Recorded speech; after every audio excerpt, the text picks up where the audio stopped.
Welcome back dear student. हमने जैसा previous video में रिकरेंस डिस्कस किया था, राइट? तो रिकरेंस की सीरीज में हमने ये देखा था कि रिकरेंस होता क्या है, देन इसके अलावा रिकरेंस रिलेशन जनरेट कैसे करते हैं, कौन कौन से कॉमन टाइप के आपके रिकरेंस रिलेशंस हो सकते हैं, राइट? देन इसके अलावा मैंने आपको एक पर्टिकुलर रिकरेंस रिलेशन जनरेट करके भी दिखाया था। अगर आपको याद हो और अगर आपने हमारा प्रीवियस वीडियो नहीं देखा है तो आप प्रीवियस वीडियो पे जाएं और उसे एक बार जरूर देखिए, जिसकी मैंने लिंक डिस्क्रिप्शन बॉक्स में ऑलरेडी मेंशन कर रखी है। ओके, क्योंकि इससे समय कॉम्प्लेक्सिटी फाइंड आउट करने से पहले आपको उसका इंट्रोडक्शन समझना बहुत ज्यादा इंपॉर्टेंट है, राइट? तो हमने आपको बताया था कि अगर सपोज आपके पास रिकरेंस रिलेशन अवेलेबल है या एग्जाम में पूछा जाए तो इससे आपको क्वेश्चन क्या अराइज होता है कि find out complexity of recursive algorithm, या फिर डायरेक्ट आपको बोल देगा फाइंड आउट कॉम्प्लेक्सिटी। तो इस जब भी आप रिकर्सिव एल्गोरिथम की कॉम्प्लेक्सिटी फाइंड आउट करते हैं तो मैंने आपको बताया था कि कुछ सर्टेन रिकरेंस रिलेशंस की मेथड हमें परफॉर्म करनी पड़ती है, जिसमें से हम इस पर्टिकुलर वीडियो में सीखने वाले हैं बैक सब्स्टिट्यूशन मेथड। ठीक है, तो बैक सब्स्टिट्यूशन मेथड में हम क्या काम करने वाले हैं, एन की जो पर्टिकुलर वैल्यू है इस जगह पर हम सिर्फ वैल्यू सब्स्टिट्यूट करते हुए जाएंगे, that means value put on करते हुए जाएंगे। ठीक है, और फिर इसमें एक रिलेशन क्रिएट करेंगे और कॉम्प्लेक्सिटी हमारी फाइंड आउट होगी। डन? तो वो कैसे होगी देखें। तो आपके पास यहाँ पे एक इक्वेशन क्या गिवन है, t of n is equals to, हम इसके लिए ही ले लेना क्योंकि ये हमारी सबसे बिगर टर्म है। ठीक है, हमें सेटिस्फाइड दोनों टर्म को करना है, लेकिन हम अभी सबसे पहले क्या ले रहे हैं, जो भी हमारा बिगर टर्म होगा। तो हमने लिख लिया t of n minus 1 plus 1 where n is greater to 0।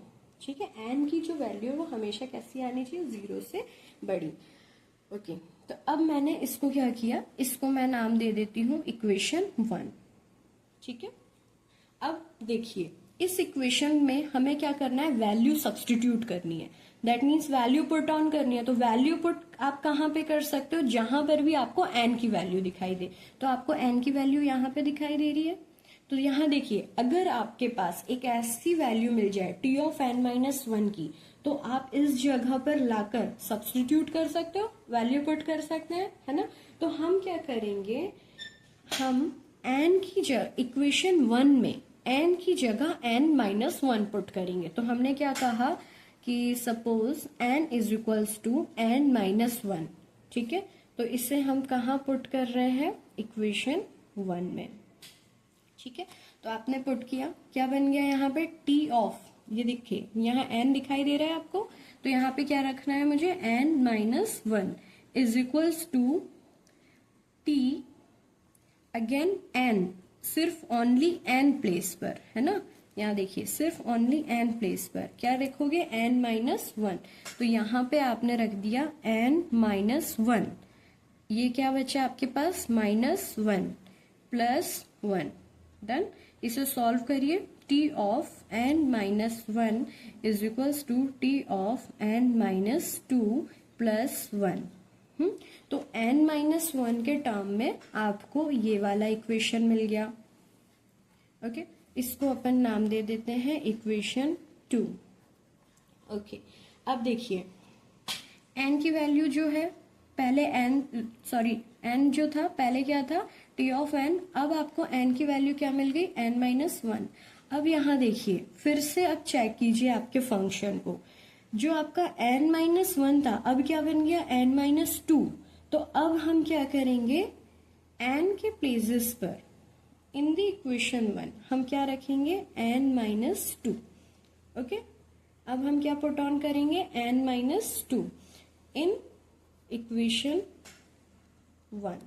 तो जाइए इक्वेशन 1 पे, इक्वेशन 1 क्या है आपकी, t ऑफ n की जगह n minus 2 is equals to t, n की जगह n minus 2 minus 1 plus 1। Okay, अब इसे सॉल्व कर लीजिए, t of n minus 2 is equals to t of n minus 3 plus 1। एक और इक्वेशन आपको मिल गई, ठीक है। इसे हम यहाँ पे सेपरेट करके रख लेते हैं और मैंने इसको इक्वेशन 3 नाम दे दिया है। ओके, तो अभी आप देखिए n की हमारे पास दो वैल्यू जनरेट होगी। सबसे पहले n था, देन n माइनस 1 था, n माइनस 2। इसी तरह से आप आगे चाहें तो n is equals to n minus 3 भी रख सकते हो, ठीक है। तो मैं यहाँ पर आपको सिर्फ दो वैल्यू सब्सटीट्यूट करके बता रही हूँ। तो हमने यहाँ पे दो वैल्यू सब्सटीट्यूट करी।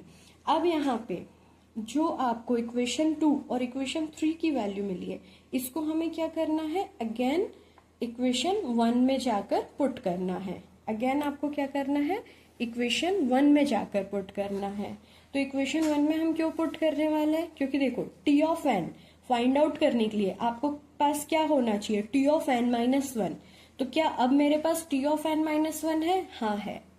तो मैं इस वैल्यू को इस पर्टिकुलर इक्वेशन 1 में जाकर पुट कर दूंगी, ठीक है। तो मैं इस इक्वेशन को यहाँ पे इक्वेशन 1 जो है इसे मैं दोबारा लिख लेती हूँ यहाँ पे। तो यहाँ मैं इसे रेड पेन से लिख लेती हूँ कि अलग से हाईलाइट हो आपको properly. T of n minus 1 plus 1, ठीक है। ये मेरी इक्वेशन 1 है। इसमें मैं क्या पुट ऑन कर रही हूँ, पुट इक्वेशन 2 इन इक्वेशन 1। तो इक्वेशन 2 जो है वो क्या है आपकी यहाँ पे, टी एन माइनस 1। तो यहाँ पे वैल्यू पुट करिए आप, t of n is equals to t, देखिए वैल्यू कितनी है, ध्यान से रखिएगा इससे, n minus 1। T of n minus 1 की जगह t of n minus 2 plus 1, ठीक है। ये वाला ही प्लस 1 आया आपका। ओके, तो हमने यहां तक के टी ऑफ एन माइनस 1 की वैल्यू रख दी। अब क्या बचा हमारे पास, प्लस 1। सॉल्व करिए इसे, t of n is equals to t of n minus 1 n minus 2 plus 2, ठीक है। इसे आप क्या करें, ओके। तो यहाँ पे हमें एक इक्वेशन, एक और न्यू इक्वेशन मिल गई। अब टी ऑफ एन को हम सब्सटीट्यूट कर रहे हैं, तो हमने एक बार वैल्यू पुट कर दी किसकी, एन माइनस 1 की, ठीक है। अब यहाँ पर देखिए आपको दूसरा फंक्शन क्या मिला, t of n minus 2। T of n minus 2 आपने फाइंड किया है क्या, देखिए ऊपर, हाँ हमने इसे भी फाइंड आउट करा है। तो अब इसे भी लाकर आप सब्सटीट्यूट कर दो। तो अब इसमें हम इक्वेशन में पुट ऑन कर रहे हैं। तो t of n is equals to, यहाँ पे आपको दिखाई दे रहा है टी ऑफ एन माइनस 2, क्या है वैल्यू इसकी, t of n minus 3 plus 1, ठीक है। देन इसके बाद यहां तक क्या आपने वैल्यू पुट कर दी, अब क्या आ जाएगा आपका, प्लस 2। सॉल्व किया, t of n is equals to t of n minus 3 plus 3।